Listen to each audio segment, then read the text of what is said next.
And welcome back to Fast Stock Market News, where I give you all the latest news as fast as I can. So today was a good day in the market, guys. Had a nice reversal toward the end of the day. As you can see, the S&P 500 finished up 0.57%. The Dow Jones finished up 0.26%, and the Nasdaq had a violent rally and ended up the day up 1.63%. So what was causing all this volatility, which it's not new at this point. This whole year has been very volatile, but there's actually no real big news out in the market today, which sometimes no news is good news, and the last thing we want to hear is more news, because every time it's been coming out, it's been negative. But the main thing that's driving the markets right now is basically traders expecting, looking ahead of Fed and the earnings. And it's very important for the Fed because if you guys saw my video yesterday, there's another one that actually they went under the radar. Nobody really cares. Maybe they'll care tomorrow, but the 10-year Treasury yield rose to 3%, the highest since 2018. That they might make this a huge deal tomorrow, because right now it's like the trading volume that happened at the end of the day, a lot of euphoria, so they weren't even focused on this. But I'm sure the media, even though it happened today, they'll say something, mentions this tomorrow. I have no question about it. But one of the things they're expecting is this coming Wednesday, the Fed's going to have his FOMC meeting on May 3rd and 4th. Tomorrow. Yeah, tomorrow it's going to be May 3rd and 4th. So what's expected to happen in that meeting is it's expected that he's going to raise interest rates 0.5% or 50 basis points. He had previously raised it in March. He raised it 25 basis points, 0.25%. And this is basically the biggest thing that's driving the market right now. And it's not like a 100% sure thing, but last year last time he did this, last month, we had a huge rally after or leading up to the moment he was going to raise rates.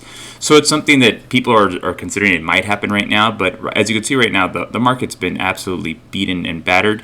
And this is going to be the first time that the Fed raises the rates above 0%. Range of 0% for the first time since 2020, so that's pretty much a big deal right there. Another thing we're being on the lookout for, guys, is earnings, and this is a big thing when it comes to travel and also for fintech stocks.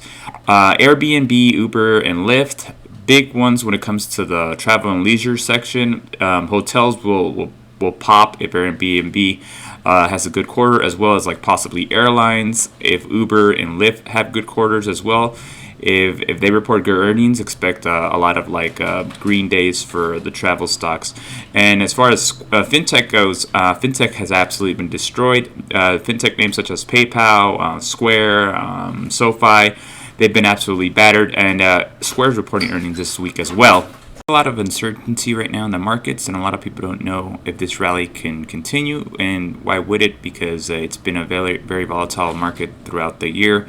But actually, FundStrat's Tom Lee was on CNBC today, and he had some pretty bullish news to say. Take a look. Guest says the FANG trade can still work. He's Tom Lee. He's FundStrat's head of research. Joins me here at Post 9, and we'll get to that in a second. It was a nice rebound, by the way, in the market, led in part by that area. But what do you make of that call? Top of our show today, Eric Johnston says we're going to get a violent rally. It's all going to happen in May. Can go 8 to 10% higher in the S&P, and it's going to be led probably by tech. I mean, the market is oversold, and the timing makes sense because we've got a market nervous about FOMC and the meetings this week. And in a way, I know you guys have said it, the Band-Aid gets ripped off. So could a relief rally happen, 10%? Yeah, I think it's very possible, and I do think it would be led by tech. So, okay, you make a bullish call on FANG at a time when some say the whole FANG acronym's dead. And then you had all these companies report earnings, and most of them reported slowing revenue growth. So how can I not be concerned about what the trajectory for the business looks like? There's slowing because we pulled forward demand from COVID, but we still have Web 3.0, and all these companies are really going to be centered to that.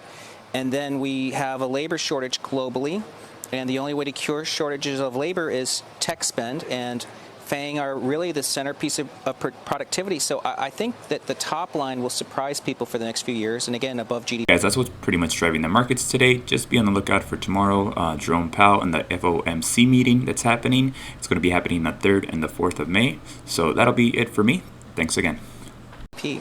Thanks again, everyone, for watching Fast Stock Market News. If you enjoyed the video, consider subscribing, commenting, or liking the video. I would greatly appreciate it. My name is Gio, and I'll see you tomorrow, guys. Take care.